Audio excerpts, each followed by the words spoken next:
ইরানের রাজধানী তেহরানে ইসরায়েলের হামলার মধ্যে বাংলাদেশ দূতাবাসের এক কর্মকর্তার বাসভবনও গুঁড়িয়ে গেছে বলে খবর দিয়েছে বিবিসি বাংলা। ওয়ালিদ ইসলাম নামে ওই কর্মকর্তা ইরানে বাংলাদেশি দূতাবাসের ফার্স্ট সেক্রেটারি।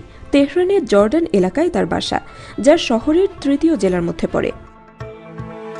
ইরানের একটি নৌঘাটির কাছে ওই এলাকায় রাষ্ট্রীয় টেলিভিশন ভবন সহ আরও কয়েকটি গুরুত্বপূর্ণ স্থাপনা রয়েছে। সোমবার সেখানে ইসরায়েলের হামলায় বহু ঘরবাড়ি ক্ষতিগ্রস্ত হয়। এর মধ্যে ওয়ালিদের বাসাও রয়েছে, তবে তিনি সে সময় বাড়িতে না থাকায় প্রাণে বেঁচে গেছেন। বিবিসি বাংলা লিখেছে, তারা কথা বলেছে ওয়ালিদ ইসলামের সঙ্গে। তিনি বলেছেন, আমার বাসা পুরোপুরি গুঁড়িয়ে দিয়েছে। সেদিন ইসরায়েল ঘোষণা দিয়ে ওই এলাকায় হামলা চালায়। হামলার আগে বাসিন্দাদের সরে যেতে বলা হয়, তাতে প্রাণহানি কিছুটা কম হলেও অসংখ্য স্থাপনা ক্ষতিগ্রস্ত হয়। ওয়ালিদ বিবিসি বাংলাকে বলেন, আমাদের আশেপাশে এখন আর কিছুই নাই, কেবল কূটনীতিকদের কয়েকটি বাড়ি টিকে আছে, কিন্তু আশেপাশে কিছুই নাই।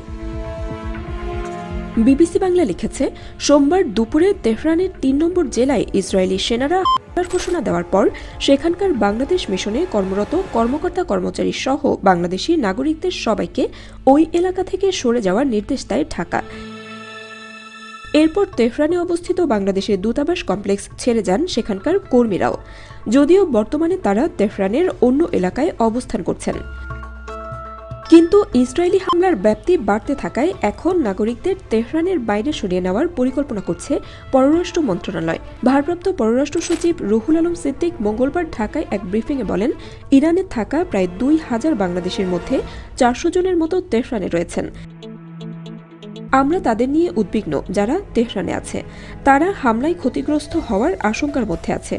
তাদের এবং আমাদের দূতাবাসে যারা কাজ করছেন তাদের জন্য এখন কাজ করছি, যাতে এরা নিরাপদে থাকতে পারে।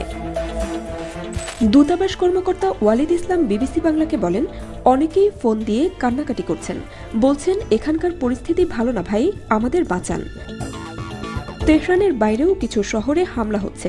সেসব জায়গা থেকে অনেকে যোগাযোগ করে নিরাপদ স্থানে সরিয়ে নেওয়ার জন্য দূতাবাস কর্মকর্তাদের কাছে আকুতি জানাচ্ছেন। তবে একের পর এক হামলার মধ্যে তেহরান থেকে বাংলাদেশিদের নিরাপদে সরানোর প্রক্রিয়ায় নানা ধরনের জটিলতার মুখোমুখি হওয়ার কথা বলছেন ভারপ্রাপ্ত পররাষ্ট্র সচিব রুহুল আলম সিদ্দিক। যুদ্ধাবস্থার কারণে নিরাপত্তা উদ্বেগের পাশাপাশি বিমান যোগাযোগ বন্ধ থাকা এবং যুক্তরাষ্ট্রের নিষেধাজ্ঞার কারণে অর্থ পাঠানোর ক্ষেত্রে জটিলতার কথাও বলেছেন তিনি।